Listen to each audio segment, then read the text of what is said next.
Shalom Bapak Ibu, Saudara yang terkasih di dalam Tuhan. Kiranya melalui ringkasan pelajaran Sekolah Sabat yang ketiga dengan judul Sangkar Burung hari ini boleh menolong kita memahami akan pelajaran ini. Beberapa teks yang terpilih, baik itu Keluaran pasal 14, Keluaran 15, Keluaran 17, Amsal 3, Lukas 4, dan 1 Petrus 1 akan boleh menolong kita untuk mengerti akan ide-ide yang dimunculkan oleh penulis pelajaran Sekolah Sabat kita. Baik, mari kita simak. Diawali dengan ayat inti kita yang terdapat di dalam 1 Petrus 1 ayat 6. Bergembiralah akan hal itu, sekalipun sekarang ini kamu seketika harus berduka cita oleh berbagai-bagai pencobaan. Dikisahkan di dalam pena inspirasi The Ministry of Healing halaman 472 bahwa ada seorang yang coba untuk mengajarkan nyanyian kepada burung peliharaannya. Dan apa yang terjadi di bawah sinar terang matahari, dia coba untuk memperdengarkan lagu, tetapi dicoba tetapi tidak dapat dia ikuti. Tetapi ketika dia pindahkan di satu tempat, bahkan sangkar itu ditutup. Maka burung ini mencoba kembali mendengar alunan musik, dan kemudian akhirnya dia berlatih untuk menyanyikan dan dia berhasil. Di sini kita bisa melihat bahwa justru di dalam kegelapan maka burung ini bisa menyanyi dengan baik, dan di satu ketika akan dilepas maka burung ini akan menyanyi dengan lebih baik lagi saat mana dia berada di luar sangkar.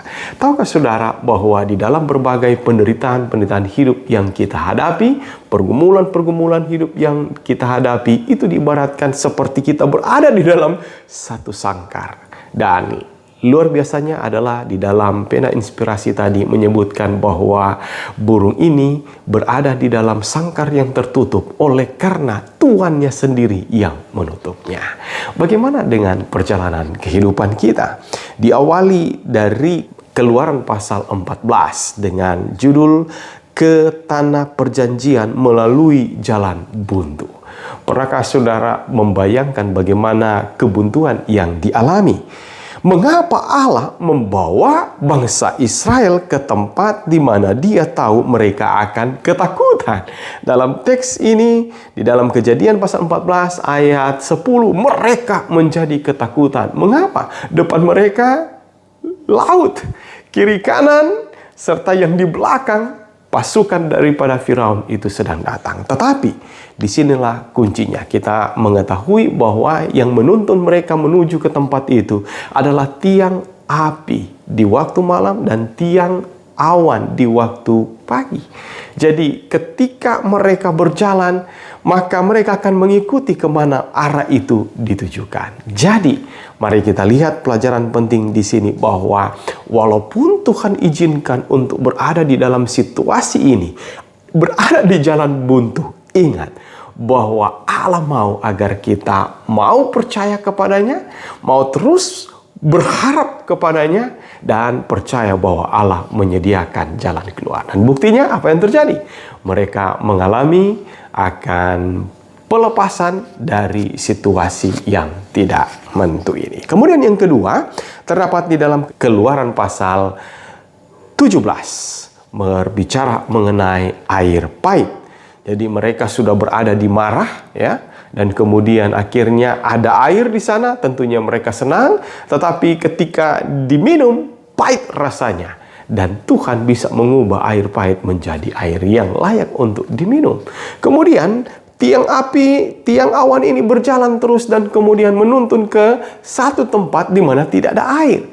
Bagaimana rasanya jika saudara rasa haus dan ingin minum air tetapi tidak ada airnya?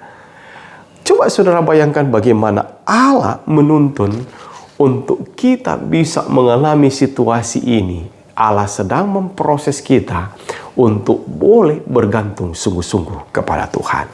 Kemudian di dalam teks Lukas pasal 4, ya, terdapat di dalam ayat 1 dan 2 dicatat di sana bahwa Roh Kuduslah yang menuntun Yesus untuk dicobai. Jadi Roh Kudus menuntun dia ke padang gurun, tetapi di sana dia dicobai. Jadi kita bisa mendapati bahwa jika saja Allah membiarkan kita untuk berada dalam pencobaan, berada di dalam masa-masa yang sulit. Ingat, di sini disebutkan di dalam Alfa Omega jilid 5 halaman 123 dikatakan, bila Allah membawa kita ke dalam ujian, Ia mempunyai sesuatu maksud yang hendak dilaksanakannya untuk kebaikan kita. Yesus tidak takabur dengan segala janji Allah oleh pergi tanpa disuruh ke padang belantara. Tidaklah pula Ia putus asa ketika pencobaan datang kepadanya. Demikian juga halnya dengan kita. Ingat, saat mana Allah menempatkan kita pada ujian-ujian yang kita harus hadapi, itu sebetulnya mendatangkan kebaikan bagi kita. Kemudian di bagian berikutnya di dalam 1 Petrus pasal 1 ayat 6 dan 7 bahwa ada cobaan sesaat yang kita hadapi, tetapi justru itu akan mendatangkan satu ujian yang memurnikan kita, di mana iman kita akan semakin lebih kuat kepada Tuhan. Dan ini hal yang luar biasa. Ketika saudara menghadapi berbagai masalah dan tantangan hidup saudara, ingat bahwa ada Allah yang justru membiarkan atau menempatkan atau dengan maksud yang baik menempatkan saudara di sana. Tetap percaya kepada Allah, tetap yakin akan tuntunannya, tetap yakin akan ada jalan keluar, dan Tuhan akan melakukan itu yang terbaik bagi saudara.